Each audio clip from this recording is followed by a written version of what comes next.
प्रणम्य परमात्मानं सिद्धं त्रैलोक्यवन्दितं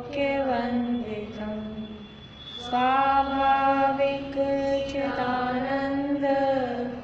स्वरूपं निर्मलाव्ययं शुद्धजीवादिद्रव्याणां देशिकं च जिनेश्वरम् द्रव्यसङ्ग्रहसूत्राणां वृत्तिं वक्षे समासतः जीवं जीवं लव्वं जिनवरवसेन जीर्णनेतेक्तं देविन्दविन्दवन्दं वन्दे तं सर्वदा सिरसा कहे जीव अजीव जिनवर वृषभ ने लोक में वे वन्द्य सुरपति वृंद से वंदन करूं कर जोड़ में। गाथा है, बोलिए एक एक। ये किया आपने पर्याप्त है पर्याप्त वाला? कितने प्राण है? नहीं,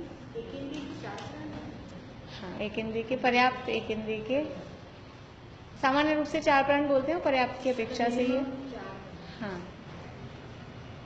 आपने नहीं। चलिए अपन करते हैं अभी। देखिए, एक इंद्रिय के कल अपन ने देख लिए थे। एक तो इंद्रिय होगी स्पर्शन इंद्रिय, और एक बल होगा। कौन सा बल?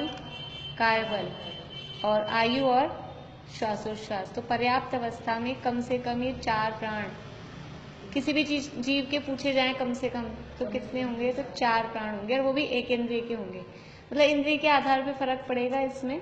अगर ऐसे कहा जाए कि पंचेंद्रिय के कितने होंगे, तो पंचेंद्रिय के कम से कम 4, ऐसा नहीं होगा। पंचेंद्रिय के जितने होने उतने ही होने।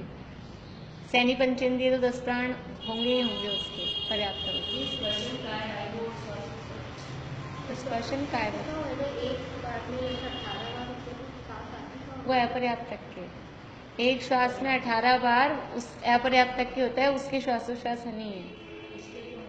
ये तो पर्याप्त तक है ना, पर्याप्त तक के श्वासोच्छ्वास होता है। तो ये इधर तो अपन ने इंद्रिय का कॉलम बनाया, ऊपर पर्याप्त और अपर्याप्त। तो ये भी लिख लीजिए साथ में, एक इंद्रिय के 4, तो कौन कौन से 4? अब अपर्याप्त अवस्था में एक इंद्रिय के 3 प्राण, एक इंद्रिय, काय बल और आयु। श्वासोच्छ्वास प्राण नहीं होता अपर्याप्त अवस्था में। अपर्याप्त अवस्था 3 प्राण है। अब वो कल हमारी शंका थी ना भी इंद्रियां, वो पर्याप्ति तो क्या है? पर्याप्ति तो शुरू एक साथ हो जाती है, जिसको जितनी मिलनी है वो पर्याप्ति कहा था। शक्ति, पर्याप्ति का मतलब है परमिशन, बताया था ना कल। तो वो पर्याप्तियां जिसे जो एक इंद्रिय है तो उसको कितनी पर्याप्तियां होंगी? एक इंद्रिय के एक इंद्रिय, आहार, ऐसे नहीं, आहार, शरीर, इंद्रिय, श्वासोच्छ्वास, 4 ही होंगी। तो उसको 4 की परमिट, वो परमिट पहले समय में ही मिल जाएगी। परमिट तो मिलेगी उसको, यानी यहाँ जैसे हम जो इंद्रिय जिसको ले रहे हैं ना कि अब एक इंद्रिय, उसकी शरीर ही नहीं बना, इंद्रिय पर्याप्ति नहीं हुई, तो इंद्रिय क्यों कहा प्राण? तो यहाँ इंद्रिय का मतलब है वो भाव प्राण। यानी कैसे पता लगेगा जो मरा है जीव, अपर्याप्त जीव, जो एक श्वास में 18 बार जन्म मरण कराए, वो एक इंद्रिय का भाव था, 2 इंद्रिय का था, 4 इंद्रिय का था? ये कैसे पता लगेगा? क्योंकि अपर्याप्त तो 5 इंद्रियों में होते हैं, मनुष्य भी अपर्याप्त होते हैं। तो फिर हम किस आधार पर कहेंगे मनुष्य था? क्योंकि ना तो उसका शरीर पूरा हुआ है, ना इंद्रियां, मतलब पर्याप्तियां तो कोई सी पूरी नहीं हुई ना। तो क्योंकि उसको वो शक्ति थी, वो उसका भाव कौन सा गिना जाएगा? सैनी पंचेंद्रिय वाला है कि 4? तो वो गिना जाएगा वो भाव, मतलब भाव इंद्रिय जो है, क्षयोक्षम उसको कितना मिला था। देखो, वो आयु बंध तो होती है, आयु तो बनती है उस समय, तो बस आयु बंधी उसकी स्थिति बनती है। फिर उसके साथ में आपके परिणाम कैसे चल रहे हैं, वो यानी उसमें जो नामकरण की जो प्रकृतियां हैं ना, पर्याप्त अपर्याप्त रस स्थावर, ये सब नामकरण की प्रकृतियां हैं। तो उसमें नामकरण की कौन कौन सी प्रकृतियां बनी हैं? पहले बनती है, वो बाद में बनती है। वो तो देखो, ये तो निरंतर बनती रहती हैं और प्रकृतियां तो, लेकिन आयु के हिसाब से उनमें कन्वर्जन होता रहता है। जैसे कि शनिक राजा की आयु बन गई, तो वो आयु तो 33 सागर की बन गई थी, फिर उसमें कन्वर्जन हो गया ना बाद में। ऐसे ही तिर्यंच आयु बन गई, आयु तिर्यंच आयु बन गई, उसकी स्थिति भी कुछ बन गई। लेकिन अब परिणामों में मान लो तिर्यंच आयु इतनी सी बन गई 3 दिन की, तो अग्निकायिक भी हो सकता है। अग्निकायिक की आयु 3 दिन की होती है, उत्कृष्ट आयु है अग्निकायिक। वो जीव मतलब जीवों की वापस उसमें होता रहता है आयु। हाँ हाँ, उत्कृष्ट आयु 3 दिन की होती है। उसमें जो एक अग्निकायिक जीव होता है उसकी हाँ, लेकिन अभी यहाँ बात चली थी क्या? नहीं, एक जो लॉ है अग्नि की चली थी ना एक दिन बात, नहीं चली? वहाँ चली होगी। एक अग्नि की लॉ, एक दीपक चल रहा है, उस एक लॉ में कितने जीव हैं? एक अग्नि का एक कहलाएगा। ये जो स्थावर जीव हैं कभी भी सिंगल नहीं होते, एक लॉ में असंख्यात, अनंत भी नहीं है, असंख्यात जीव होते हैं। एक जो पेड़ है, हाँ, असंख्यात जीव चल गए, वो जीवों की वो हो गए, फिर बुझेगी, जलाइए तो बुझेगी ना, तो वो असंख्यात मरेंगे। एक बार गैस ऑन की, असंख्यात जीव अग्नि का उसमें आ गए हैं, अब वो जब बंद करेंगे अपन तो असंख्यात मरेंगे।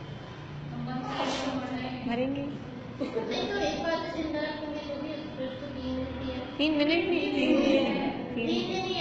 3 दिन तक थोड़ा चला के रखेंगे। इसीलिए तो आरंभ के काम है, खाना बनाने में आरंभ होता है।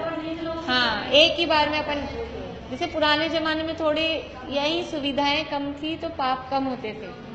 अभी सुविधाएं बढ़ गई तो, क्योंकि वो सिगड़ी या स्टोव जलाना है तो वो उसमें बार बार बुझाने का सिस्टम है नहीं। एक बार आपकी सिगड़ी जल गई, चूल्हा जल गया एक बार, तो उसमें आप मतलब फटाफट एक के बाद एक काम करने पड़ते हैं। हाँ, वो जो भी है, अग्नि का, हाँ, ये पंखा बिजली ये सब अब अपन बार बार में स्विच ऑन ऑफ करूँ ही खेल तमाशे में, वो जीव उत्पन्न हुए फिर मर गए, फिर उत्पन्न हुए फिर मर गए। खाली गैस में ही नहीं, इन सब में भी सावधानी कि अपन ने क्या सोच के लाइट जलाई, फिर क्या सोच के बंद कर दी, ऐसे कर देते। वो बात अलग है, अभी कर्ता बुद्धि वाली बात नहीं है, अभी चरणान योग की बात चल रही है। हर मतलब जिस अपेक्षा से जहाँ कथन हो रहा हो वहाँ वो, अभी चरणान योग में देखो, जिनवाणी में व्यवहार न्याय की भाषा में कथन मिलेगा, बोलेंगे कैसे हम, और हम ऐसा नहीं बोलेंगे तो फिर स्वच्छंद हो जाएंगे, तो अपने आप जन्म रहे अपने आप मर रहे हैं, फिर तो आलू भी खाओ और रात में भी खाओ और सब करो। लेकिन अब तभी तो ये व्यवहार ने कहा गया है, अनुच्छेद सद्बुद्ध व्यवहार ने से, कि वो जीव और शरीर एक है। तुम आलू खाते हो तो वो अपनी आयु से नहीं, तुम मार रहे हो उनको, वो अपने आप। हाँ, भाव तो अपने हो रहे ना खराब, हम भाव तो अपने बिगाड़ रहे ना। देखो, कोई व्यक्ति किसी की दुश्मनी थी, एक व्यक्ति से दुश्मनी थी, वो बंदूक लेके गया, तो उसको मार के आऊंगा। अब वो मारने गया तो देखा घर में बहुत भीड़ हो रही है, वो पीछे छुप गया और देखा तो डॉक्टर आया हुआ और कहा है कि ये तो 1-2 मिनट के मेहमान है। तो अब वो उसको गोली से मारेगा कि अपने आप ही मर रहा है। लेकिन वो जो, अगर वो सोचे, फिर भी कभी कभी पिक्चर में से दिखाते हैं ना कि नहीं इसको तो मैं ही मारूंगा तो वो भले ही वो अपनी मौत मर रहा है, लेकिन फिर भी भाव कौन कर रहा है, भाव किसने किया उसको मारने का। और अगर उसके मरने से पहले वो गोली चला दे तो उसको फांसी, मतलब हत्या का पाप लगेगा कि नहीं लगेगा? कि नहीं साहब अपने आप ही मर रहा था वो, तो क्या हो गया मैंने चला दी तो ऐसे ही वो अपने आप जन्म रहे थे, अपने आप मर रहे थे, लेकिन भाव तो हमने किए ना, उनको खाएंगे। चरणान योग की भाषा, चरणान योग की शैली, उसमें उसी लैंग्वेज में बोला जाएगा। अभी एक गृहस्थी में वो तो चलता है, लेकिन एक हाँ, अनर्थ दंड तो नहीं करें अभी तो। हमारे अनर्थ दंड का तो कम से कम हम बिना प्रयोजन के, वो तो मतलब वो चल रही है तो भी जीव तो उसमें मर रहे हैं ना। अग्नि का एक तो प्रवाहित उसमें हो रहे हैं ना, जीव तो तब भी मर रहे हैं। अग्नि जो बनी है, ये जो लाइट बिजली बनती है तो महाहिंसा से बनी हुई, वैसे ही प्रोसेस जो है ये जो पानी से जो बनती है हाइड्रो,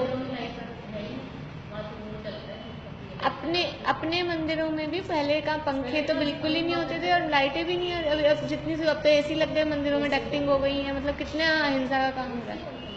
हाँ, मंदिरों में ये ध्यान केंद्र बनते हैं, पूरी डक्टिंग होती है, एसी होते हैं, डक्टिंग होती है। ध्यान केंद्र वगैरह तो मंदिर ही तो है, स्थान तो मंदिर का ही है, सब जगह लगे हैं। मंदिरों में भी अंदर भी लग गए होंगे, लग जाएंगे, क्या पता चलेगा, सब जगह वही है। तो जितना बच सके, क्योंकि हम गृहस्थी में है तो वो काजल की कोठरी है, पाप तो होने ही है, लेकिन फिर भी जितना बच सके अनार्करण से तो कम से कम हम बच जाएं, वो वाली बात है। तो पर्याप्त अवस्था में एक इंद्रिय जीव के 4 प्राण और अपर्याप्त अवस्था में 3 प्राण है। तो यहाँ जो इंद्रिय कहा है और कायबल कहा है, ये भाव मतलब शक्ति रूप में, क्योंकि उसको पावर तो उतनी मिली थी ना इंद्रियों की, इतना बनने वाला था, बना नहीं वो बात अलग है, लेकिन इतना बनने वाला था, इसलिए यहाँ 3 प्राण, यानी विग्रह गति में भी 3 प्राण रहेंगे। अपर्याप्त अवस्था में कहे ना 3 प्राण, इसका मतलब है विग्रह गति में भी जितने इंद्रिय है वो इंद्रिय, आयु और काय बल कौन सा रहेगा, वहाँ औदारिक शरीर तो है ही नहीं, और अपर्याप्त अवस्था में भी शरीर बना नहीं है। हाँ, वो कार्मण काय है ना उस समय, तेजस और कार्मण, इसलिए काय बल। देखिए बल बोलते हैं ये पर्याप्ति, प्राण नहीं, पर्याप्ति, योग, बल, सब में एक से नाम आते हैं। मन बल, वचन बल, काय बल, मन योग, वचन योग, काय योग, और मन पर्याप्ति, शरीर पर्याप्ति और भाषा पर्याप्ति, वही बात तीनों आ गई। बल का मतलब है कि मन, वचन और काय जो ये बल है, बल का मतलब है आत्मा की वीर्य गुण, वीर्य गुण का ये विभाव परिणमन, वीर्य गुण का स्वभाव रूप परिणमन नहीं, मन वचन काय रूप में जो शक्ति आ रही है, मन वचन काय ये आत्मा के परिणमन तो है नहीं, पुद्गल का परिणमन है, और आत्मा की शक्ति उसमें प्रवाहित हो रही है, उसमें जा रही है, तो ये जीव के वीर्य गुण का विभाव रूप परिणमन है, ये बल के रूप में वीर्य गुण का परिणमन। विभाव इसलिए कि स्वभाव परिणमन तो अनंत वीर्य रूप है, वो अपनी निर्मल पर्याय रूप परिणमित होना वो स्वभाव रूप परिणमन है। हाँ, विभाव वाला ही तो है, अपनी जीव की निर्मल पर्याय रूप परिणमित होना, अपने केवल ज्ञान, केवल दर्शन, अनंत वीर्य रूप परिणमित होना, वो स्वभाव रूप परिणमन है। लेकिन ये मन वचन काय में जो शक्ति लग रही है वो है विभाव रूप परिणमन, ये बल हुआ। और योग किसे कहते हैं, आत्म प्रदेशों का कंपन वो योग है, और आत्म प्रदेशों के कंपन में वो कर्मों को ग्रहण करने की भी शक्ति, तीनों का अर्थ शक्ति के अर्थ में है, तीनों चीजें, योग भी, बल भी और पर्याप्ति भी। लेकिन योग में कौन सी शक्ति है कि वो आत्म प्रदेशों के कंपन द्वारा कार्मण वर्णाओं को खींचने की शक्ति, वो है योग। आत्म प्रदेशों के कंपन द्वारा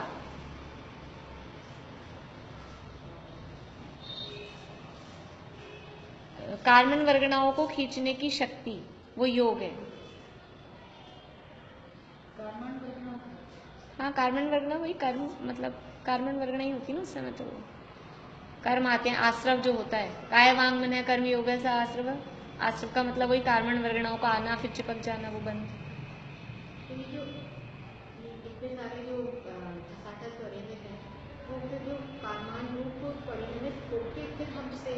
कर्म रूप परिणमित होगी, और कर्म कोई जैसे बाहर से कहीं से नहीं आते, ये सब यही है, कार्मण वर्गणा है यही है, और जैसे हमने प्रणाम किए बस वो कर्म रूप में हमारे साथ में सेट हो जाती है। लोक में भी भरी है, लेकिन ऐसा नहीं है ना हमने प्रणाम किए फिर वो कहीं से चल के आएगी। हाँ, तो बस वो हाँ भाव की और ऐसे के ऐसे बन जाती है। और जैसे ही जीव 12वें गुणस्थान 13वें गुणस्थान का अंत हुआ, मतलब 12वें का अंत हुआ, और मान लो 4 घातिया कर्मों का नाश हुआ, तो क्या होता है कि ये जो कार्मण वर्गणाएं यहाँ बंधी हुई थी, ये यहीं की यहीं वो मतलब कर्म रूप थी अभी, अब वो वापस से अकर्म रूप यानी कार्मण वर्गणा रूप हो जाती है। अपन ने पढ़ा था ना 8वें दिन, नष्ट का मतलब द्रव्य का नाश तो होता नहीं ना कभी, वो पुद्गल द्रव्य रूप ही कन्वर्ट हो जाता है, पर्याय बदलती है, कभी भी द्रव्य का नाश नहीं होता, केवल अवस्था बदलती है। सद्द्रव्य लक्षणम उत्पाद उसमें होता है, तो पहले वो कार्मण वर्गणा रूप पुद्गल थे, वो कर्म रूप हो गए जीव के परिणामों का निमित्त पाके। अब वापस जीव के परिणामों का निमित्त पाके वो कर्म वापस से कर्मण वर्गणा रूप हो गए। और वैसे कार्मण वर्गणा रूप ही पड़ी रहती हैं, लेकिन पुद्गल है क्योंकि, तो उनमें परिणमन होके दूसरे वर्गणा रूप परिणमन, अगर बहुत लंबे समय में कुछ भी ऐसा उसमें चेंजेस हो जाए, ऐसे तो नहीं होगी, लेकिन वहाँ पुद्गल है तो परिणमित हो सकता है।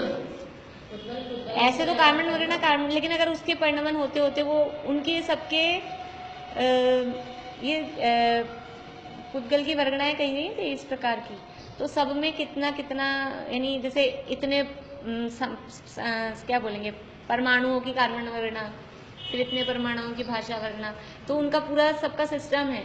घुमट सार में पूरा ये दिया हुआ है कि कौन से मतलब बड़ी होती, बड़ी मतलब ज़्यादा परमाणुओं वाली होती हैं, ऐसा।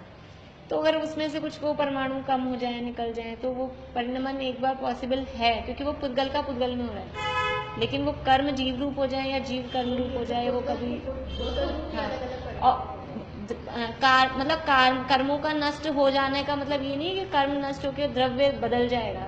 द्रव्य तो वो पुद्गल ही रहेगा, द्रव्य तो पुद्गल ही रहेगा।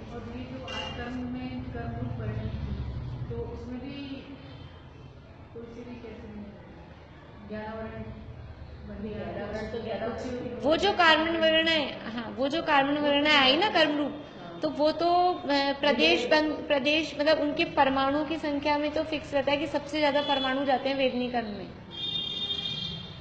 4 प्रकार के बंध हैं, प्रकृति, प्रदेश, स्थिति और अनुभाग। तो प्रदेश बंध का मतलब है वो परमाणुओं की संख्या। तो 7 कर्मों में तो हमेशा जा ही रहा है डिवाइडेशन। आयु कर्म का एक कभी कभार होगा, 7 कर्मों में जा रहा है। तो जितने कर्म परमाणु आए, 100 आए मान लीजिए, तो 100 में से बहुत बड़ा हिस्सा जाता है वेदनीय में, सबसे ज्यादा हिस्सा, हाँ, परमाणुओं का। अभी परमाणु की बात चल रही, परमाणु जाएंगे सबसे ज्यादा वेदनीय में, फिर सेकंड नंबर पे मोहनीय में, और फिर उसके बाद जैसे स्थितियां जिस जिसकी है ना, किसकी है उसके बाद स्थिति कम, स्थितियां जैसे जैसे कम कम है, बताइए किसकी है सबसे ज्यादा स्थिति, किसकी है? मोहनीय की। लेकिन मोहनीय को सेकंड नंबर पे रखा, सबसे ज्यादा परमाणु जा रहे हैं वेदनीय में। उसके बाद में फिर मोहनीय की सबसे ज्यादा है, तो उसके बाद जाएंगे ज्यादा परमाणु मोहनीय में। उसके बाद ज्ञानावरण, दर्शनावरण, अंतराय, कितनी है स्थिति, कितनी है?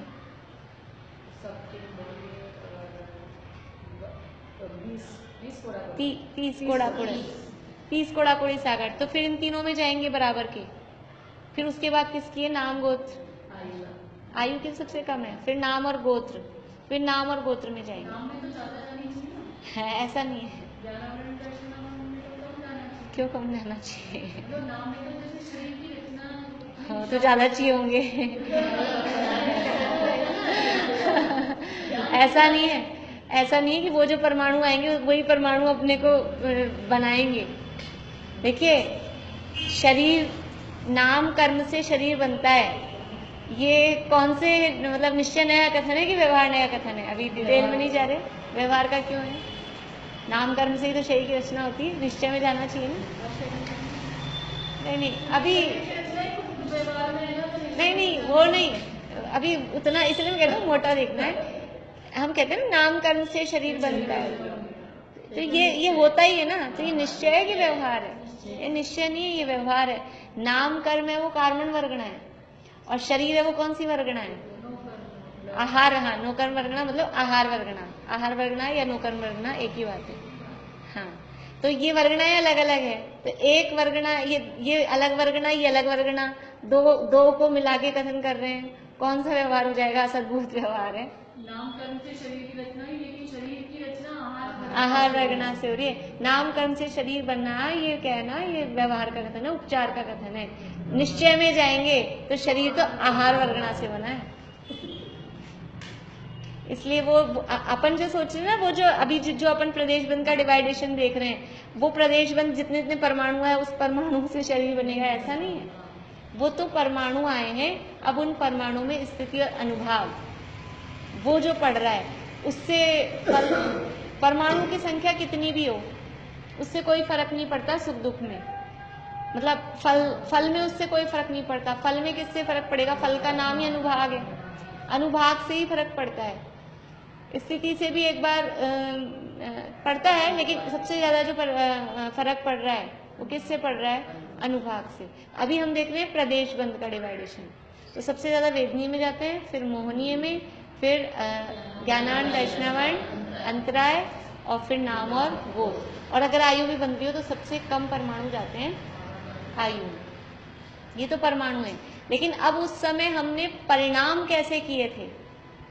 कोई से भी परिणाम करेंगे 7 कर्मों में डिवाइडेशन प्रदेश बंद में इसी टाइप से होगा, परमाणुओं में तो। हाँ, परमाणु का डिवाइडेशन इसी हिसाब से होगा, सबसे ज़्यादा वेदनीय में, फिर मोहनीय में, फिर ज्ञानार्ण, दर्शनावर्ण, अंतराय में, फिर नाम और गोत्र में, उनसे कम कम, मतलब ऐसा। लेकिन फर्क कैसे पड़ेगा फिर? वो तत्प्रदोष, निंदा, मात्सर्य, अंतराय, इस केवली, शुद्ध, संगम, देवा, वर्णवादो, फिर ये लिखे क्यों है सूत्र? फिर कहाँ फर्क पड़ रहा है? फर्क पड़ रहा है उनकी स्थिति और अनुभाग में।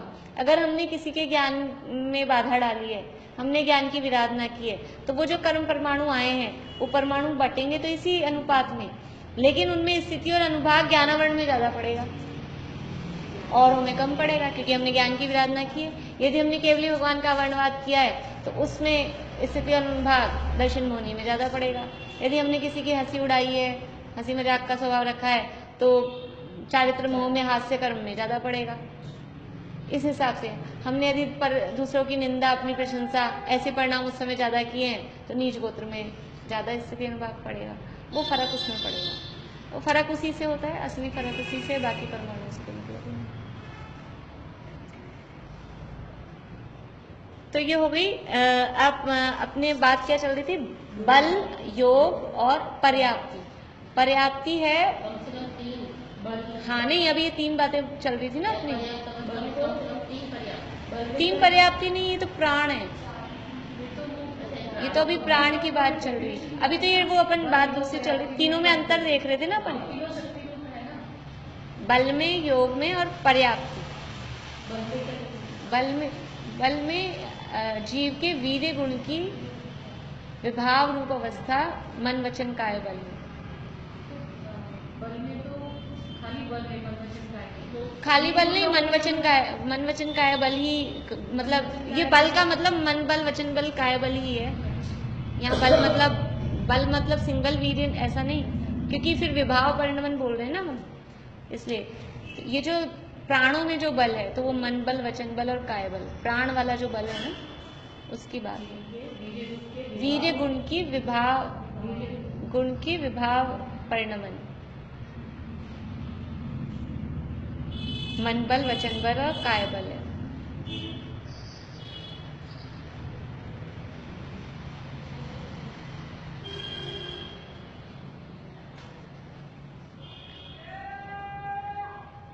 और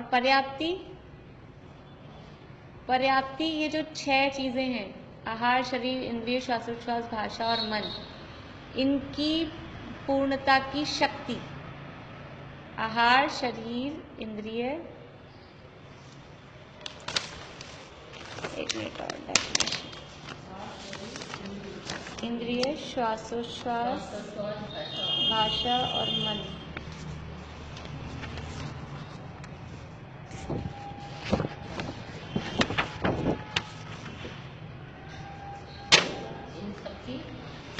शक्ति की पूर्णता को, मतलब ये अपन जो डेफिनेशन लिख रहे हैं ना, ये अपनी भाषा में ही लिख रहे हैं, मतलब इसकी डेफिनेशन वो शब्द अलग हैं। शक्ति की पूर्णता को पर्याप्ति कहते हैं।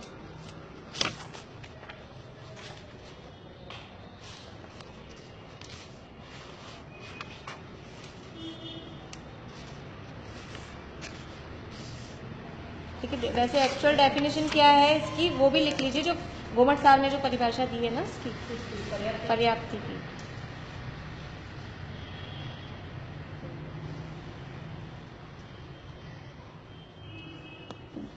ग्रहित को ब्रैकेट में लिख लीजिए, ग्रहण की गई, वरना ग्रहित अग्रहित हो, उसका भी अर्थ तो वही है, मिथ्यात्व में भी ग्रहण किया गया। ग्रहित यानी ग्रहण किया गया, की गई। आहार आदि वर्गणाओं को आहार आदि वर्गणाओं को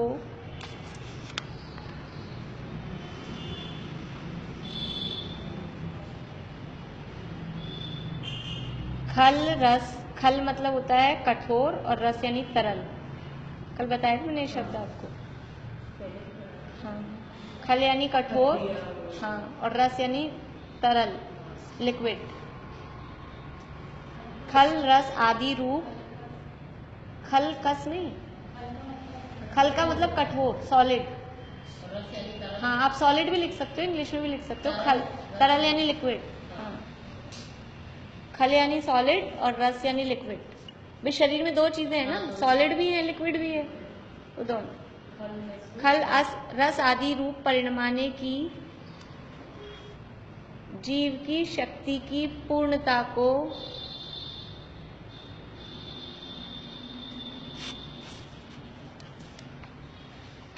पर्याप्ति कहते हैं। जीव की शक्ति की पूर्णता को पर्याप्ति कहते हैं। मतलब ये जीव की शक्ति है, पर्याप्ति। योग भी जीव की शक्ति है और बल भी जीव की शक्ति है। ये जीव की शक्ति है, इसलिए वहां जब अपन ने अपर्याप्त अवस्था में लिया है ना, तो वहां भले ही वो शरीर दिख नहीं रहा, इंद्रिया दिख नहीं रही, लेकिन जीव में उतनी शक्ति आ गई। यहाँ से मरते ही जैसे विग्रह गति में भी पहुंचा है ना, तो वो शक्ति उसमें है। एक इंद्रिय की अगर वो हाँ 4 इंद्रिय में जा रहा है तो 4 इंद्रिय जितनी, यानी भाव इंद्रियां, भाव प्राण उसके उतने हैं, इस हिसाब से।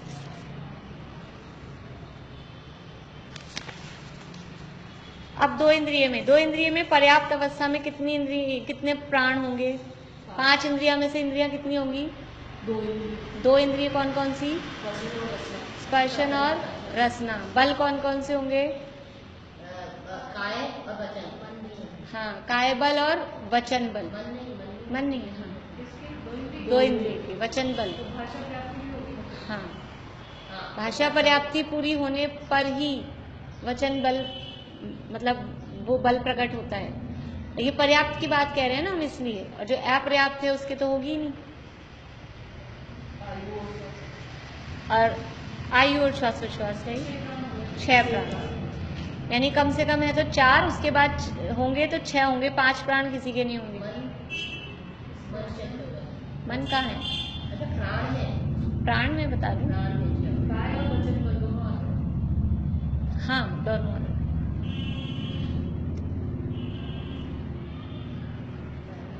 सही समझ में तो आ रहा है ना आप लोगों को? कंफ्यूजन तो नहीं रहा? अपन प्राण की बात कर रहे हैं। प्राण 10 प्राण जो हैं उसमें से अपन छांट रहे हैं। अब ये पर्याप्त हो गए। अपर्याप्त के एक इंद्रिय के कितने थे? 3। अब यहाँ कुछ बढ़ेगा क्या अपर्याप्त में? 2 इंद्रिय अपर्याप्त में, प्राण बढ़ेंगे क्या?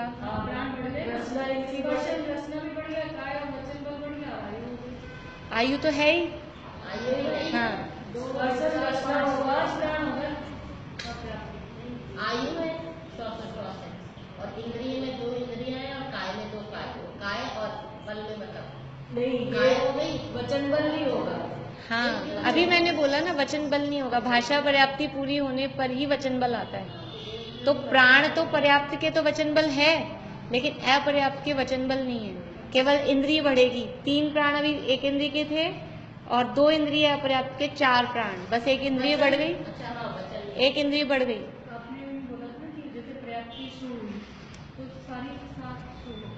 हाँ, लेकिन वचन बल नहीं मिलेगा। रसना इंद्रिय बढ़ी, तो रसना के साथ में भाषा नहीं आएगी, ये मतलब। हाँ, अभी वो तो इंद्रिय भी बनी नहीं है, उसकी शक्ति बनी है, लेकिन वो भाषा पर्याप्त, ये मतलब नियम है इनमें कुछ। देखो वो मैं इसलिए ये लेकर आई हूँ गोमट सार का, इसलिए नहीं। वो कल मेरे को ये याद तो थे कि 3 ही प्राण है, लेकिन फिर वो थोड़ा सा वो लगा मुझे भी कंफ्यूजन, फिर मैंने इसमें देखा। देखो इसमें नियम है, मैं आपको लिखवाऊंगी भी, इसलिए भी ले आई थी। आज तो शायद टाइम बचेगा, देखते हैं। श्वासोच्छ्वास, वचन बल और मनोबल पर्याप्त के ही पाए जाते हैं। नियम है, वचन बल और मनोबल अलग से लिख लीजिए कहीं ऊपर या नीचे, नियम डाल के। नियम है,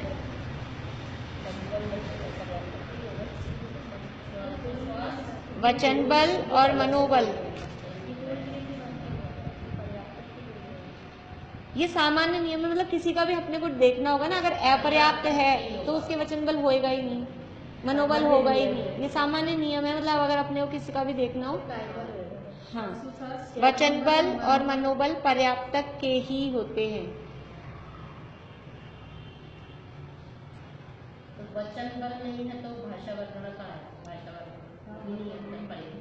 हाँ, पर्याप्ति नहीं है ना, इसीलिए, क्योंकि अपर्याप्तक है इसलिए।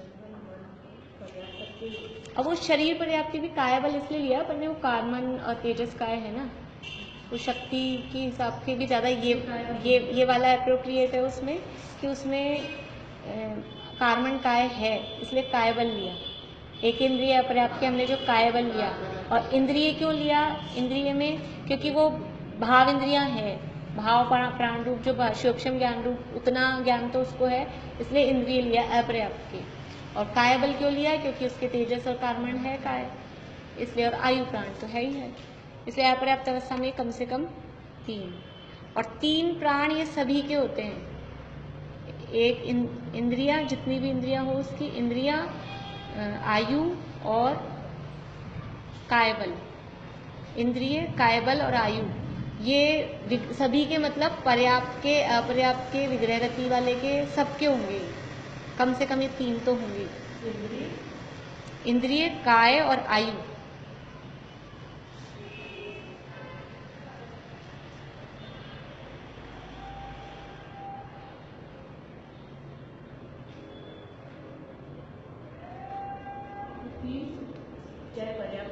ये 3 प्राण सभी के होते हैं, मतलब अपर्याप्त के भी होते हैं, विग्रह गति में भी होते हैं। हाँ, पर्याप्तक के तो ज्यादा होंगे, अपर्याप्तक यानी विग्रह गति भी, और विग्रह गति के बाद जब तक शरीर नहीं बना तब तक भी, विग्रह गति के बाद भी एक छोटा अंतर्मुख, वो भी अपर्याप्त दशा है। हाँ, श्वासोच्छ्वास नहीं होगा, पर्याप्त होने पर ही श्वासोच्छ्वास आता है। अभी ये नियम अपने को कब भी मतलब बाद में जो 13वें गुणस्थान के बाद श्वासोच्छ्वास चला गया, हाँ, तो वो भी तो वही मैं अभी बताई थी, 13वें गुणस्थान में जब केवली समुद्घात होता है, हाँ, तो 14वें गुणस्थान में तो केवल एक आयु ही प्राण है, और कोई है ही नहीं 14वें में। तो 13वें में भी अभी 3 तरह के प्राण बताए, 3 टाइप से प्राण होते हैं, वही मैं अभी आगे बताने वाली थी कि 13वें गुणस्थान में जब केवली समुद्घात होता है तो दंड में तो पर्याप्तक हैं, और कपाट, प्रतर, लोकपुरण इसमें अपर्याप्तक माना जाता है। दंड में और कपाट में शायद 2 में पर्याप्तक है या 3 में पर्याप्तक है, मैं थोड़ी कंफ्यूज हूँ, पर वो लोकपुरण और प्रतर में तो अपर्याप्त कहा जाता है उस समय केवली भगवान को। हाँ, उस समय वो अपर्याप्त कहे जाते हैं, तो अपर्याप्त है तो उस समय उनकी श्वासोच्छ्वास भी नहीं माना जाएगा, इस अपेक्षा से उनके 2 प्राण कहे जाएंगे, क्योंकि वचन ये पर्याप्त के होते हैं, वचन बल भी। तो जब जिस समय समुद्घात हो रहा होगा उस समय वचन बल भी नहीं रहेगा और श्वासोच्छ्वास भी नहीं रहेगी। हाँ, काय है, अभी बड़ा चक्कर है, देखो 14वें गुणस्थान में काय है, शरीर है ना 14वें गुणस्थान में, लेकिन नाम क्या है 14वें गुणस्थान का, अयोग केवली, और काय बल प्राण नहीं है, वहाँ केवल आयु प्राण है। 14वें गुणस्थान में प्राण अभी भी बोला ना मैंने, केवल एक आयु प्राण है और शरीर है, और काय बल प्राण नहीं है। बल का मतलब है वो जो श्वासोच्छ्वास चला गया, जो शरीर, वो जो शक्ति थी ना, वो जो आत्मा का वीर्य गुण, वो उसमें जो जा रहा था काय रूप में, वो वहाँ नहीं। मतलब इतनी कंट्रोवर्सी लगती है, मतलब पहले मेरे को बिल्कुल बहुत दिनों तक मेरे को जो मिलता है उससे मैं यही पूछती, जब शरीर है तो काय बल क्यों नहीं है, समझ में नहीं आता।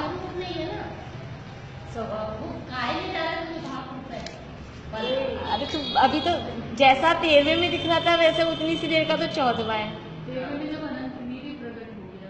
तो फिर कोई भी बल का क्या मतलब, तो 13वें में तो है काय बल, इसीलिए तो। पर बस ऐसा ही है, 14वें गुणस्थान में के लिए उदाहरण दिया जाता है जली हुई रस्सी की उपमा, जैसे रस्सी जल जाती है तो उसमें बल सारे दिखते हैं, लेकिन वो बांध नहीं सकती, जल गई ना, ऐसे ही वो काय दिख रही है लेकिन अब उसमें बल नहीं है। जैसे रस्सी में बल मतलब ताकत नहीं है ना बांधने की, ऐसा वो वहाँ उसके लिए वो उदाहरण उसके लिए दिया है। इसलिए कुछ बातें ऐसी हैं कि अब समझ में आ रहा है तो ठीक है, नहीं केवल ज्ञान का इंतजार करें लेकिन जिनवाणी में कही है तो माननी तो है, यही है ऐसा ही। समय भी तो इतना कम होता है। चलो ये दो इंद्रिय का समझ में आ गया। दो इंद्रिय में पर्याप्तक में 6 प्राण और अपर्याप्तक में 4 प्राण। अपर्याप्तक में केवल इंद्रिय भरी है। नहीं, सारी छह पर्याप्त है, तो जो अपर्याप्त जीव गया और इसकी स्टार्टिंग हुई वहाँ पे पर्याप्ति की। उसकी केवल आहार पर्याप्ति बनती है, यानी शक्ति तो उसको मिली है। शक्ति का मतलब है कि जैसे 4 इंद्रिय जीव बनना था या मनुष्य बनना था, लेकिन मनुष्य बनने पर बनना था, लेकिन वो बना है अपर्याप्त मनुष्य, तो उसको शक्ति तो मनुष्य की यानी मन सहित सैनी पंचेंद्रिय वाली शक्ति है। तो वो विग्रह गति में तो है वो चीज, विग्रह गति में भी कहाँ है, कुछ भी नहीं है। विग्रह गति में वो शक्ति है बस, यानी उसके जो कर्म है ना, उसके कर्म कौन सा चलेगा कि उसके मन वाला, मन से मनस, हाँ, पंचेंद्रिय जाति नाम कर्म का उसके उदय है। और उसमें भी मन किससे बनता है कि मनोवर्गना तो नहीं, कर्म कौन सा लगेगा उसमें, अंगोपांग नाम कर्म का उदय चाहिए। इंद्रियों में भी देखिए, इसमें वीर्यांतराय का, ये इंद्रियां बनी, मन बना, तो इंद्रियों में भी वीर्यांतराय मतलब 2-3 कर्म का कॉम्बिनेशन होता है, तब वो काम होता है। वीर्यांतराय का शिवक्षम हो, मतलब उतना अपने को जानने की ताकत हो। आंगोपांग नाम कर्म का उदय हो बराबर, या आंगोपांग ठीक हो। अंगोपांग खराब है, वीर्यांतराय का शिवक्षम है, तो भी देखने जानने का, सुनने का, मान लो कान, ये जो निवृत्ति और उपकरण है ना, ये अपने, इनमें कहीं खराबी है तो वो नहीं हो पाता है। ये क्या पैरालिसिस वगैरह में क्या होता है कि ये निवृत्ति में गड़बड़ हो जाती है, अंदर जो शरीर की वो जो पुद्गलों की रचना है उस आकार में, उसमें कहीं खराबी हो गई। क्षयोक्षम तो है, किसी की, मनुष्य की आंख नहीं है, अंधा हो गया है, तो क्या वो 3 इंद्रिय हो जाएगा? क्षयोक्षम तो उतना है, लेकिन अब ये यहाँ पे उपकरण में या निवृत्ति में यहाँ कोई खराबी है, तो वो अंगोपांग नाम कर्म में गड़बड़ हो गई है। तो वो सारे ये मैचिंग होनी चाहिए। तो मन में भी वो वीर्यांतराय कर्म का उतना क्षयोक्षम, और ये जो हृदय स्थान पे असदल कमल आकार का मन होता है, वो अंगोपांग नाम, हाँ, तो ये कर्म के उदय उसमें साथ में, तो वो कर्म के उदय तो उसके साथ उदय में उसी समय चालू हो जाते हैं ना, इसलिए वो वहाँ पे कहा कि वो अब ये अपर्याप्तक, सैनी पंचेंद्रिय वाला अपर्याप्तक है, या 4 इंद्रिय वाला अपर्याप्तक है, या 2 इंद्रिय वाला अपर्याप्तक है, बस वो उसकी शक्ति है वो, लेकिन वो शक्ति बनी नहीं, उसकी पूर्णता हुई नहीं, तब तो अपर्याप्तक का। पर्याप्ति की परिभाषा क्या लिखी हमने? शक्ति की पूर्णता। तो वो शक्ति की पूर्णता नहीं है, तब तो अपर्याप्तक कहा है। जिसको उस शक्ति की पूर्णता हो जाएगी तो उसको पर्याप्तक कहेंगे। वो चीज पूरी नहीं हो रही है उस समय, उस अंतर्मूर्त में वो शरीर पूरा नहीं बन रहा है, उस अंतर्मूर्त में वो भाषा का, इतनी सी देर में भाषा आ जाएगी, पर भाषा की शक्ति की पूर्णता बनती है वो पहला अंतर्मूर्त, जन्म लेते ही जो पहला अंतर्मूर्त आया। समझा नहीं?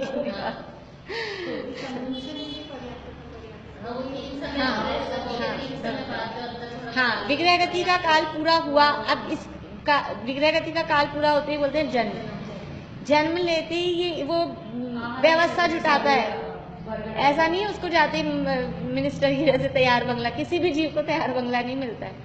वो जाते ही अपनी ये अभी जो परिभाषा लिखी ना हमने, आहार रहित आहार वैगणाओं को खल और रस 2 भागों में डिवाइड करता है। ये सबसे पहला इतना काम होता है। इतना काम होते ही फिर उससे वो शरीर बनने का काम शुरू, मतलब वो उसको शक्ति मिलती उससे पहले ही मरण हो जाता है।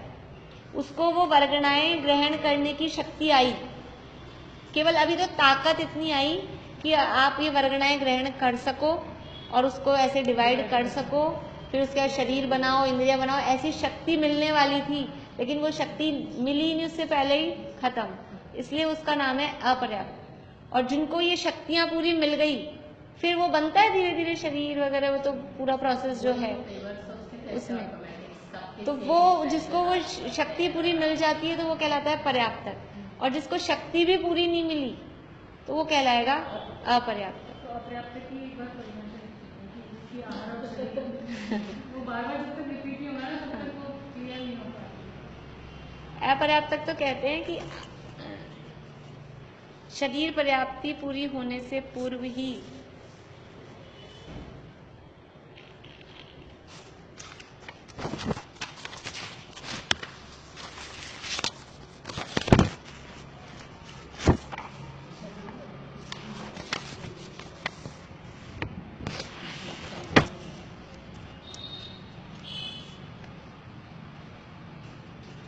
जीव का मरण हो जाए उसे अपर्याप्तक कहते हैं। ये अपनी भाषा वाली परिभाषा है, वैसे परिभाषा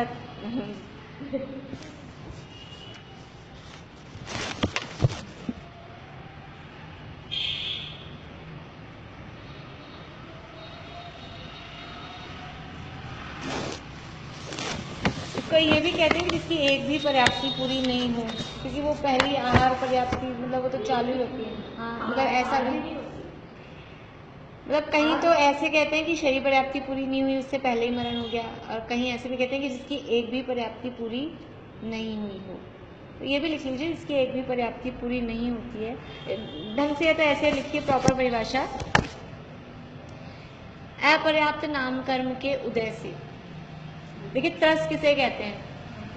त्रस नामकर्म का जिसके उदय हो। एक इंद्रिय किसे कहते हैं? एक इंद्रिय जाति नामकर्म का उदय। ऐसे ही अपर्याप्तक किसे कहते हैं? कि अपर्याप्तक नामकर्म के उदय होने से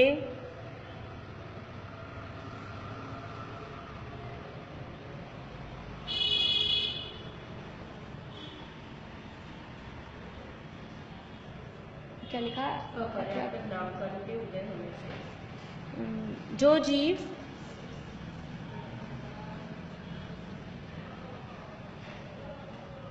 अपने अपने योग्य, मतलब जो जिसको जितने बनना है, अपने अपने योग्य पर्याप्तियों को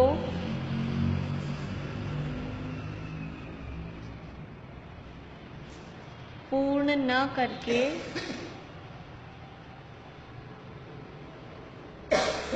अपने अपने योग्य पर्याप्तियों को पूर्ण न करके अंतर्मुहूर्त काल में ही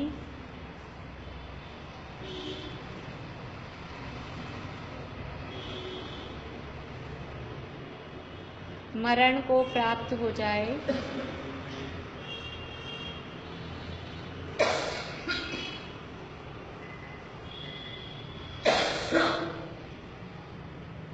उसे अपर्याप्तक अथवा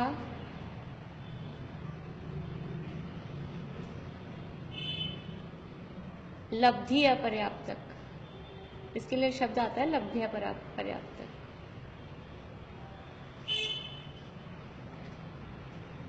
कहते हैं। हाँ, मतलब वो शक्ति अपर्याप्त रही, उसकी पूर्ण नहीं हुई। यह जीव एक भी पर्याप्ति पूर्ण नहीं कर पाता, इसकी आयु श्वास के 18वें भाग मात्र ही होती है। लिख लीजिए, जितने भी अपर्याप्त लब्धि अपर्याप्तक जीव हैं, इनकी आयु श्वास का 18वें भाग मात्र ही होती है।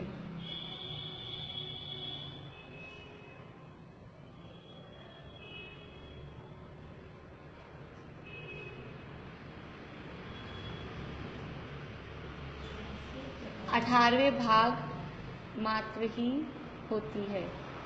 और ये जीव कौन से गति में होते हैं? गति पूछ रही हूँ, गति कौन सी होती है? बस मनुष्य भी होते हैं। हाँ, ऐसे जीव मनुष्य और तिरंज गति में ही होते हैं। देव और नार की लब्धि अपर्याप्तक नहीं होती, तो ऐसे जीव मनुष्य और तिरंज गति में ही होते हैं।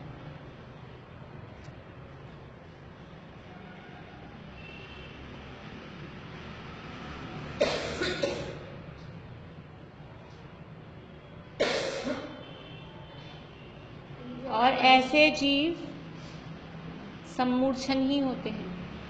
गर्भज जीव कभी भी लब्धि अपर्याप्तक नहीं होते। मतलब गर्भज मनुष्य तो नहीं होते, तिरंज नामकर्म में वैसे तो नामकर्म में जैसे मनुष्य हुआ कैसे, तब अंतर्मुहूर्त में मर जाते, वो गर्भज वाले को लेते हैं मनुष्य। समझी नहीं मैं आप क्या पूछ रहे हो। जैसे emotion होते हैं गर्भज है ना, वो लब्ध्या पर्याप्तक नहीं है। चाहे 1 मिनट का भी आके निकल जाए गर्भ में, माता को भी पता नहीं चले कि मेरे गर्भ में जीव आया था, तो भी पर्याप्तक कब हो गए। लब्ध्या पर्याप्तक तो श्वास का 18वें भाग आयु है, वो गर्भ में होते ही नहीं। वो तो अपन ने पढ़ा था ना, कर्मभूमि की स्त्रियों के हाँ नाम्स वगैरह में होते हैं। वो अपर्याप्तक मनुष्य हाँ तो मनुष्य मनुष्य गति का भी हाँ हाँ सम्मोचन सम्मोचन है। तिर्यंचों में सम्मोचन है, वो मनुष्य गति का तो है। मैं और देख के बता दूंगी। मतलब मनुष्य तो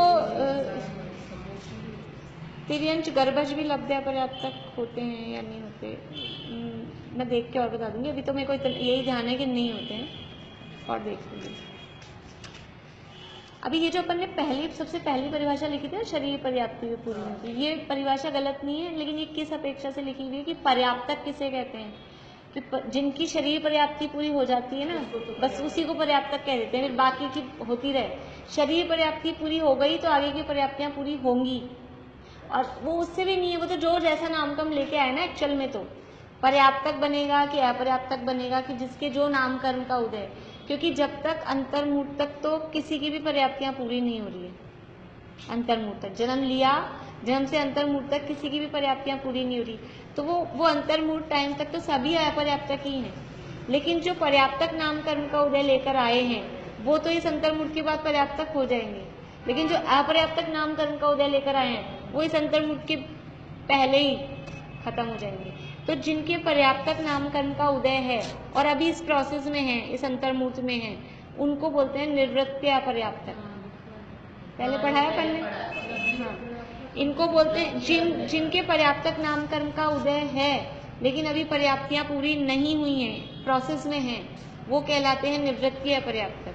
और जिनके अपर्याप्त नामकरण का उदय है और उनकी पर्याप्तियां पूरी नहीं हुई और उससे पहले उनका मरण हो गया, वो कहलाते हैं लब्धि अपर्याप्तक। और जिनकी पर्याप्तियां पूरी हो जाती हैं उस अंतर्मुहूर्त के बाद, वो तो दिख ही जाते हैं, थोड़े से पर्याप्तक ही है। अभी समझ में आया कि नहीं कि एक इंद्रिय के पर्याप्तक के तो 6 प्राण समझ में आ गए। अपर्याप्तक अवस्था में वचन बल और मन बल, चाहे सैनी पंचेंद्रिय भी हो जाएगा ना आगे, तो वचन बल और मन बल और श्वासोच्छ्वास ये अपर्याप्त अवस्था में नहीं होंगे। तो केवल इंद्रिय बढ़ी, तो 2 इंद्रिय हुई, तो वो पहले 3 थे, अब हो गए 4। अब 3 इंद्रिय के कितने प्राण होंगे पर्याप्तक के? पर्याप्तक के 5 तो किसी के भी नहीं। 2 इंद्रिय के 6 थे, तो 3 इंद्रिय कितने हो जाएंगे? 7 होंगे ना, इंद्रिय बढ़ेगी ना एक। वचन बल तो है ही, अभी मन बल आया ही नहीं है, क्योंकि 4 इंद्रिय तक असैनी पंचेंद्रिय तक सब असैनी है, तो केवल एक इंद्रिय बढ़ गई, एक घ्राण इंद्रिय बढ़ गई, बाकी वही की वही है। काय बल, वचन बल, आयु और श्वासोच्छ्वास, 3 इंद्रियां, 2 बल, आयु और श्वासोच्छ्वास, ये 3 इंद्रिय पर्याप्तक की। 3 इंद्रिय पर्याप्तक के 7 प्राण, 3 तो इंद्रियां, काय बल, वचन बल, आयु और श्वासोच्छ्वास।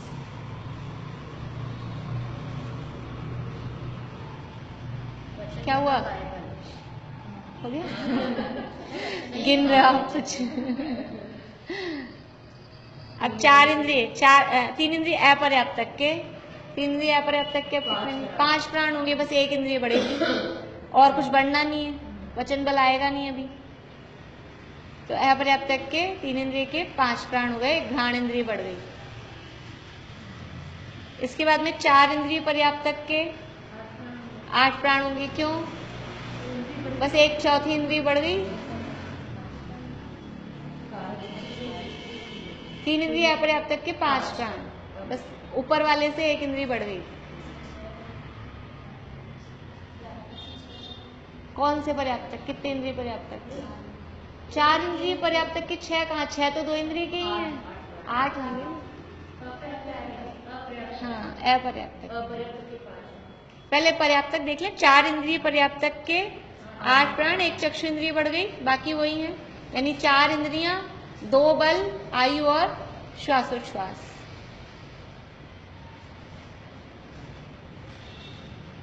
इसको अच्छे से आप ऐसे कॉलम बना के ढंग से लिख लीजिएगा तो देखते ही समझ में आ जाए। और 4 इंद्रिय अपर्याप्तक के 6 प्राण, 1 इंद्रिय बढ़ गई वहां बस।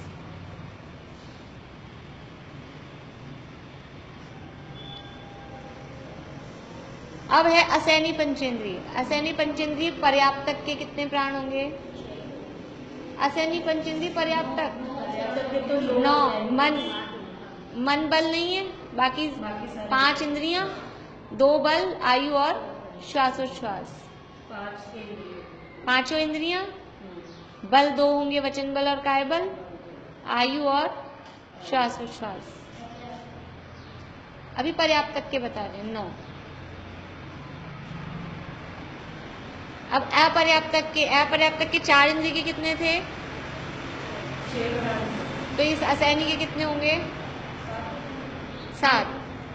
10 इंद्रिय तो बढ़ेगी, इंद्रिय बढ़ेगी ना। अपर्याप्तक में ना तो वचन आना है ना मन आना है, तो बस 1 इंद्रिय बढ़ती जा रही है। तो अपर्याप्तक असैनी पंचेंद्रिय के 5 इंद्रिय, 2 बल नहीं है, केवल काय बल, आयु और श्वासोच्छ्वास। 8 प्राण नहीं, 7 प्राण हो गए। वचन बल अपर्याप्त अवस्था में नहीं आता, मतलब ये नियम अलग से अपन ने लिख ही लिया। वचन बल, श्वासोच्छ्वास और मनोबल ये अपर्याप्त अवस्था में नहीं आएंगे। और पर्याप्त में भी किसके आएंगे कि वचन बल तो 2 इंद्रिय से स्टार्ट होगा और मनोबल सैनी पंचेंद्रिय के आएगा पर्याप्त में भी, तभी आएगा। और श्वासोच्छ्वास पर्याप्त होने पर सभी के आएगा। अब सैनी पंचेंद्रिय के पर्याप्त के पूरे 10 प्राण हो जाएंगे, मन बल भी आ जाएगा, मन बल और वचन बल दोनों आ जाएंगे। हाँ, वचन बल तो आया ही है, खैर ऊपर से ही। अपर्याप्त के कितने होंगे? सैनी पंचेंद्रिय अपर्याप्त के ये 3 नहीं होंगे ना, श्वासोच्छ्वास, वचन और कर्म। हाँ, तो कितने हुए? 7 ही रहेंगे। असैनी के भी अपर्याप्त के 7 हैं, सैनी के भी 7 हैं, क्योंकि कुछ नहीं बढ़ेगा। अपर्याप्त है तो ना वचन बल बढ़ना है ना मनोबल बढ़ना है, ये तीनों रहेंगे ही नहीं, तो 10 में से 3 माइनस ही हैं। यानी अपर्याप्तकों में मैक्सिमम प्राण होंगे तो 7, मिनिमम प्राण होंगे तो 3। सही है? ये जो असैनी में भी तीनों बल आ जाएंगे, मन, वचन, काय, पर्याप्तक के। असैनी में मन कैसे आएगा? 9 ही तो है असैनी के। हाँ, वही तो 9 है, मन नाम ही असैनी है तो मन आएगा ही नहीं, हाँ, नाम ही असैनी है ना उसका। इसमें सारे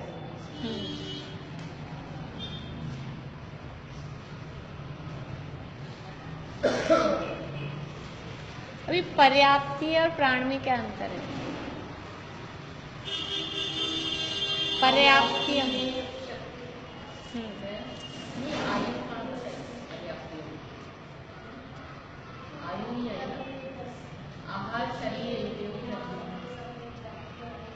आहार शरीर इंद्रिय। एक मिनट, वो बोल रहे ना, आवाज ही नहीं। हाँ, वो तो है, लेकिन अंतर क्या है? नहीं, पर्याप्ति वर्णना नहीं, पर्याप्ति भी शक्ति है।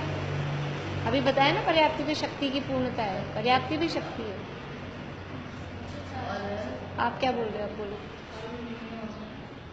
हाँ, वो अंतर है, वो तो उसके मतलब प्रभेदों में अंतर है। वैसे कहें तो पर्याप्ति और प्राण में क्या अंतर है? पर्याप्तियां कारण है, पर्याप्तियां कारण है, प्राण उसका कार्य है।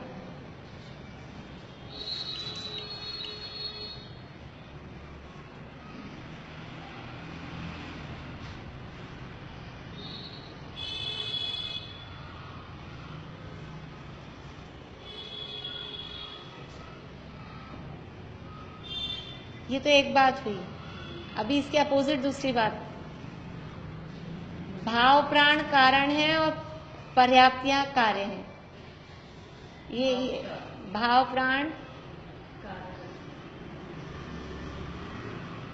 तो समझ में आता है, जो शैवक्षम ज्ञान रूप, जो अभी अपन ने थोड़ी देर पहले बात की थी ना, कि वो 2 इंद्रिय की उसको शैवक्षम मिला है, 4 इंद्रिय का शैवक्षम मिला है। तो भाव प्राण कारण है, पर्याप्तियां, हाँ, भाव प्राण कारण है, पर्याप्तियां कार्य है। हाँ, देखो सामान्य रूप से कहते हैं तो पर्याप्ति कारण है, और ये सामान्य का मतलब है वो द्रव्य प्राण की अपेक्षा। लेकिन अगर विशेष में जाएंगे तो भाव प्राण कारण है और पर्याप्ति कार्य है। और जब पर्याप्ति कार्य है तो वो द्रव्य प्राण, वहां द्रव्य लिख सकते हैं, जो ऊपर फर्स्ट लाइन लिखी ना अपन ने, द्रव्य प्राण उसका कार्य।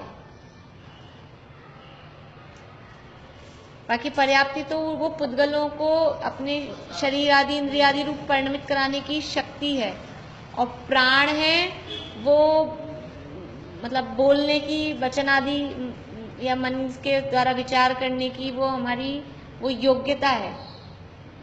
प्राण में वो भी उसी रूप शक्ति है, लेकिन मेन उसमें अंतर है कारण कार्य का, कि भाव प्राण कारण है तो पर्याप्तियां कार्य हैं।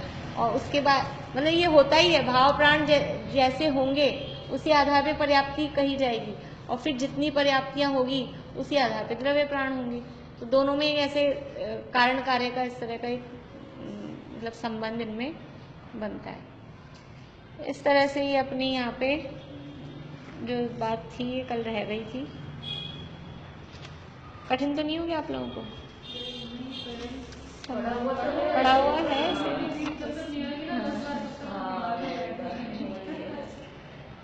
जैसे निगोदिया का हम लोगों को निगोदिया इतनी बार पढ़े, और वो एक 7 मिनट 10 बार उसको निगोद मार दिया। चलिए अब आगे अभी कल ही लेंगे, टाइम भी हो गया और इसका